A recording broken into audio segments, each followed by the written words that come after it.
Wow, গোলাপ জামুন দাও না একটা মাম্মা। আরে না রে, আজকে গোলাপ জামুন দিয়ে দারুণ একটা জিনিস বানাবো, কারণ দিদার জন্মদিন তো সেই জন্য।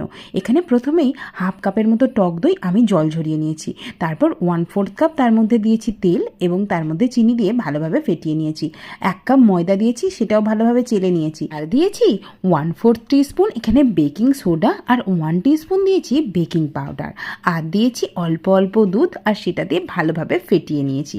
এবার দেখ, একটা বেকিং ট্রে নিয়ে তার মধ্যে অল্প অয়েল দিয়ে ব্রাশ করে নিয়ে তোর খাতার পাতা একটা ছিঁড়ে ভালোভাবে লাগিয়ে দিয়েছি। আর যে ব্যাটারটা বানিয়েছিলাম সেটাও দিয়ে দিয়েছি সুন্দর করে।